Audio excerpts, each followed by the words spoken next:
زانیاری نوێ لەسەر 618 ملیارد دینارەکە گەیشت. حکوومەتی عێراق دەستی کرد بە کڕینەوەی چەکی قورس و سووکی دەستی هاوڵاتیان. فەڕەنسا نێوەندگری لە نێوان حیزب الله و ئیسرائیلدا دەکات. سلااوتان لەبێ لە تیوارەوە گرنگترین سێ هەواڵی ئەمڕۆتان پێشکەشەکە. تا هەمواری یاسای بودجە دەکرێت ناردنی 618 ملیارد دینارەکە بەردەوام دەبێت. پەرلەمانتارێکی ئەنجومەنی نوێنەرانی عێراق ڕای دەگەێنێت پشکی هەرێمی کوردستان لە بودجە دیاری کراوە و تا یاسای بودجە هەموار دەکرێتەوە مانگانە بڕی 618 ملیارد دینارەکە دەنێردرێت. ئەمڕۆ سێشەممە 13 شوبات نەهلە قادر ئەندامی ئەنجومەنی نوێنەرانی عێراق بە میدیای پارتی ڕاگەیان ناردنی پشکی هەرێمی کوردستان لە بودجێ عێراق خێر و منەت نییە، بەڵکو مافێکی یاسایی و دەستوری خەڵکی هەرێمی کوردستانە. ئەوەشی باس کردووە ئەرکی حکوومەتی فیدراڵە مانگانە موچە و شایستە داراییەکانی فەرمانبەرانی هەرێم ڕەوانە بکات.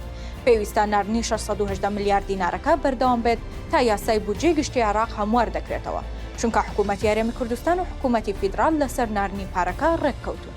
ئاماژەی بەوەش کردووە هیچ پەرلەمانتارێک بۆی نییە قسە لەسەر ڕێگریەکانی ناردنی پارە لە بەغداوە بکات بۆ هەرێمی کوردستان.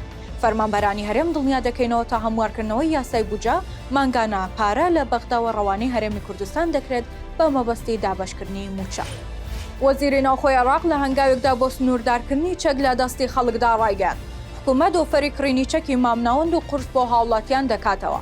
عەبدولەمیر شەمەری وەزیری ناوخۆی عێراق لە کۆنگرەیەکی ڕۆژنامەوانیدا دوای دەست بەکاربوونی بەشێکی نوێی پۆلیس کە ئەرکی کۆنتڕۆڵکردنی ئاسایشی ناوچەکانی باکوور و پارێزگای بەسرەیە ڕایگەیاند. وەزارەتەکەی کار لەسەر دوو هێڵ دەکات کە یەکەمیان تۆمارکردنی چەکە سووکەکەیانە لە بنکەکانی پۆلیس بە خستنەگەڕی فۆرمێکی ئەلیکترۆنی لەلایەن حکوومەتەوە. وهێڵی دووەم کڕینی چەکی مامناوەند و قورسە لە هاوڵاتیان بۆ ئەمەش بڕی 1 ملیارد دینار بۆ هەر فەرمانگەیەکی پۆلیسی پارێزگاکان تەرخان کراوە. ئامارە فەرمیەکان لە عێراق ئاماژە بەوە دەکەن کە زیاتر لە 7 ملیۆن چەک لە جۆری سووک و مامناوەند و قورس لە دەستی هاوڵاتیاندایە.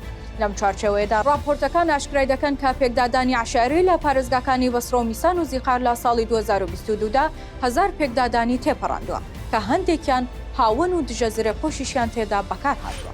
بە گوێرەی چەند بەڵگەنامەی کە دەست ئاژانسی ڕۆیتەرز کەوتووە، فەڕەنسا نامەیەکی نووسراوی ڕادەستی بەیروت کردووە کە خۆی لە پێشنیازێک دەبینێتەوە بە ئامانجی کۆتایی هێنان بە گرژیەکان لەگەڵ ئیسرائیل و چارەسەرکردنی نەئارامیەکانی سەر سنوورەکانی نێوان لوبنان و ئیسرائیل. بە گوێرەی ئەو بەڵگانەی دەست ڕۆیتەرز کەوتون، فەڕەنسا پێشنیازێکی کردووە حیزب الله چەکدارەکانی کە لە ناویاندا یەکەیەکی سەربازی هەیە 10 کیلۆمەتر لە سنوورەکانی ئیسرائیل دوورکەونەوە. سێ هەواڵم پێشکەشکردن، هەر شاد بن.